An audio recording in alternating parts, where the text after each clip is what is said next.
Hi hello friends, welcome to success in study tech YouTube channel. ಸ್ನೇಹಿತರೆ, KPSC ಇಲಾಖೆಯಿಂದ ಹೊಸದಾಗಿ ಅಧಿಸೂಚನೆಯನ್ನು ಹೊರಡಿಸಲಾಗಿದೆ. ಈ ಒಂದು ಹುದ್ದೆಯ ಬಗ್ಗೆ ತಿಳಿಯಲು ಈ ವಿಡಿಯೋನ ಸಂಪೂರ್ಣವಾಗಿ ವೀಕ್ಷಿಸಿ. ಬನ್ನಿ ಸ್ನೇಹಿತರೆ, ಉದ್ಯೋಗದ ವಿವರವನ್ನು ತಿಳಿಯೋಣ. ಇಲಾಖೆಯ ಹೆಸರು ನೋಡೋದಾದರೆ ಕರ್ನಾಟಕ ಲೋಕಸೇವಾ ಆಯೋಗ.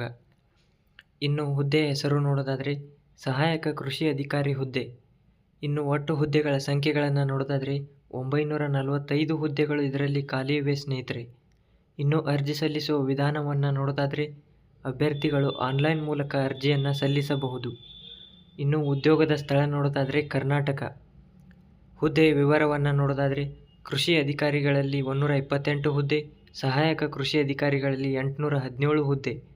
ಇನ್ನು ಇದಕ್ಕೆ ಬೇಕಾಗಿರೋ ವಿದ್ಯಾರ್ಹತೆ ನೋಡೋದಾದರೆ KPSC ಅಧಿಕೃತ ಅಧಿಸೂಚನೆಯ ಪ್ರಕಾರ ಅಭ್ಯರ್ಥಿಗಳು ಮಾನ್ಯತೆ ಪಡೆದ ಬೋರ್ಡ್ ಅಥವಾ ವಿಶ್ವವಿದ್ಯಾಲಯಗಳಿಂದ BSc, BTech in food and service and technology ಅಥವಾ ಬಯೋಟೆಕ್ನಾಲಜಿ ಅಥವಾ ಕೃಷಿ ಇಂಜಿನಿಯರಿಂಗ್ ಮುಂತಾದ ವಿದ್ಯಾರ್ಹತೆಗಳನ್ನು ಪೂರ್ಣಗೊಳಿಸಿರಬೇಕು.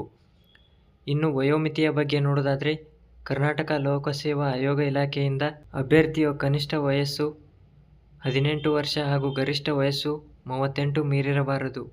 ಇನ್ನು ವಯೋಮಿತಿಯ ಸಡಿಲಿಕೆ ಬಗ್ಗೆ ನೋಡೋದಾದರೆ SC ST ಪ್ರವರ್ಗ 1 ಅಭ್ಯರ್ಥಿಗಳಿಗೆ 5 ವರ್ಷ, ಪ್ರವರ್ಗ 2A, 2B, 3A, 3B ಅಭ್ಯರ್ಥಿಗಳಿಗೆ 3 ವರ್ಷ, ಅಂಗವಿಕಲ ಅಥವಾ ವಿಧವೆ ಅಭ್ಯರ್ಥಿಗಳಿಗೆ 10 ವರ್ಷ ವಯೋಮಿತಿ ಸಡಿಲಿಕೆ ನೀಡಲಾಗುವುದು. ಇನ್ನು ವೇತನ ಶ್ರೇಣಿಯ ಬಗ್ಗೆ ನೋಡೋದಾದರೆ ಕೃಷಿ ಅಧಿಕಾರಿಗಳಿಗೆ 43,100ರಿಂದ 83,900ವರೆಗೆ ವೇತನವನ್ನು ನೀಡಲಾಗುವುದು.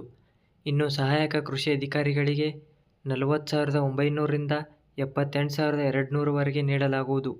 ಇನ್ನು ಅರ್ಜಿ ಶುಲ್ಕದ ಬಗ್ಗೆ ನೋಡೋದಾದರೆ SC ST ಪ್ರವರ್ಗ 1 ಅಂಗವಿಕಲರಿಗೆ 0, ಮಾಜಿ ಸೈನಿಕ ಅಭ್ಯರ್ಥಿಗಳಿಗೆ 50 ರೂಪಾಯಿ, ಪ್ರವರ್ಗ 2A, 2B, 3A, 3B ಅಭ್ಯರ್ಥಿಗಳಿಗೆ 300 ರೂಪಾಯಿ, ಸಾಮಾನ್ಯ ಅಭ್ಯರ್ಥಿಗಳಿಗೆ 600 ರೂಪಾಯಿ.